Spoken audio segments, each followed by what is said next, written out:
Previously, Nina helped Azazel and thus he came to know her secret. She even helped him escape when he was almost captured by the Onyx soldiers. Bacchus also learned the secret of Mugaro and Nina fell in love with Chris, who is actually King Charius in disguise. The story continues as Nina and Rita are preparing chicken wings for the annual festival. Nina is still angry with Bacchus for his actions last night. The duck mentions the handsome who gave Nina the ring and her heart starts fluttering for him. Later that day, Nina goes shopping but the same men who tried to attack her a few days ago reappear. She resists turning into the dragon, but this makes them feel like they have an upper hand over her. As the bad guys are holding her, the mysterious man who gave her the ring earlier comes and saves her.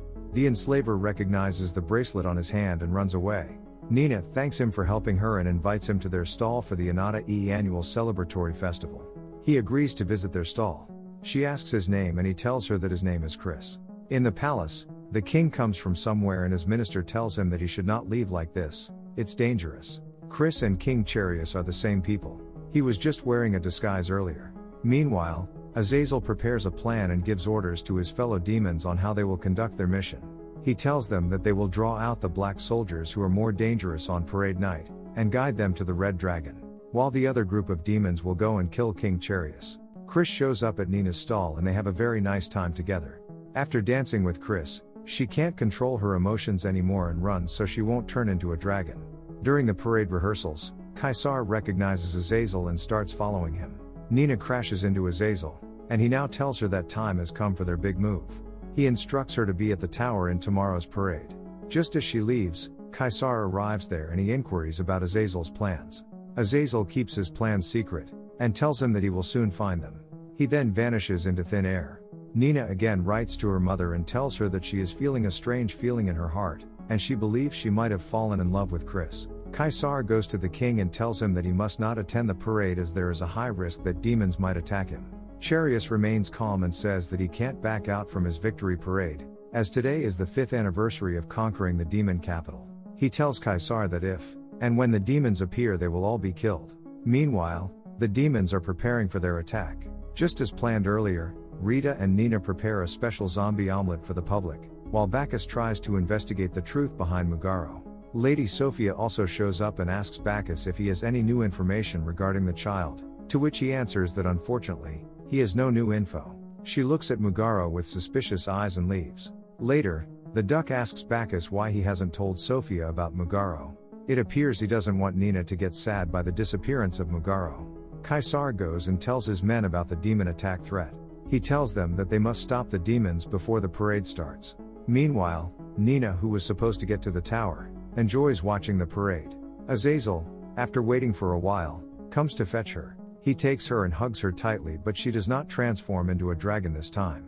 It appears falling in love with Chris has made all the other men less attractive in her eyes and now she can no longer be attracted to them. Azazel's plan fails, but before he can call off his attack, his fellow demons are discovered by the knights and the battle starts. All the exits for the parade are already cut off. Due to the higher number of soldiers, humans have an upper hand and they kill many demons. Azazel manages to save a few of them, but without Nina's power, even he knows there is not much hope. Azazel asks his fellows to run, as he tries and draw their attention toward him. Charius then calls him out for a one-on-one fight. After Azazel's friends are killed by the soldiers, he gets furious and lashed out at Charius. Mugaro also comes and neutralizes soldiers' forbidden powers. Charius observes her power and now, he is sure that this is the power that the gods seek. Mugaro attacks Charius, but before they can kill each other, Caesar appears and intervenes. He wants a peaceful solution, but they are not ready for it. Charius and Azazel both want to fight, so they also attack Caesar. Caesar manages to beat Azazel and then Charius tells him that if he wins, the demon will die there. Fortunately, Caesar uses his false hand and throws the sword out of Charius's hand, thus saving the life of Azazel. Just then, gods appear and they capture Mugaro. Her control of the soldiers end and they all get their powers back. Meanwhile, Nina also comes to that place and she tries to transform but she can't. Bacchus and the duck were also taken by the gods. The public doesn't believe that Nina can be a traitor, but the soldiers don't listen to them. When everyone is presented in the grand court for their judgment to be decided, Nina calls out the king and tells everyone how she feels about him. She tells them that he is a bully who preys upon the weak and she is not scared of him. The king sentences both Caesar and Nina to lifetime imprisonment. Mugaro wakes up in heaven and here, she is welcomed by the gods, They tell her that he is safe and his real name is L. His mother's name is Jeans and she is currently captured by Charius. They need him to save his mother and end King Charius's tyranny. When Sophia goes to ask Bacchus why he didn't tell her about the child, he says that he didn't feel like it. She gets angry at him and leaves. Nina and Caesar are being transported to the prison in a boat. She feels sorry for Azazel because she could not help him.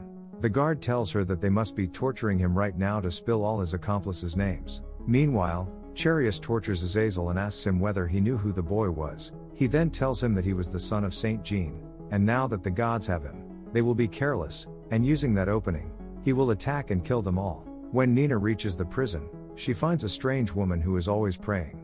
Her name is Jean. In the prison, Nina is not having much bad time. She likes working hard unlike other women in her prison, who can't lift weight or do hard work. She feels no issue. Her only problem is that she can't get food according to her desire, and also, she cannot see the sunshine in this prison. But other than that, she is not in much trouble. She even has a better room than the rest of the prisoners. Meanwhile, Caesar works with the male prisoners, and here, he finds an old friend named Favaro. He asks Caesar why he was captured, and then he tells him the whole story, how he landed here. Azazel wanted to kill the king, and trying to stop them both, led him and a young girl named Nina into this prison. Azazel remembers Nina and he starts telling his story of how he knew her. He says that once he went to a village where the woman was very strong. He boasted fake stories about how he was a big bounty hunter. Nina heard him and she got influenced by his made-up stories. One day she came to him and asked him to train her so she can become a bounty hunter as well. She was already very skilled and he gave her a little training and she quickly learned everything he could teach.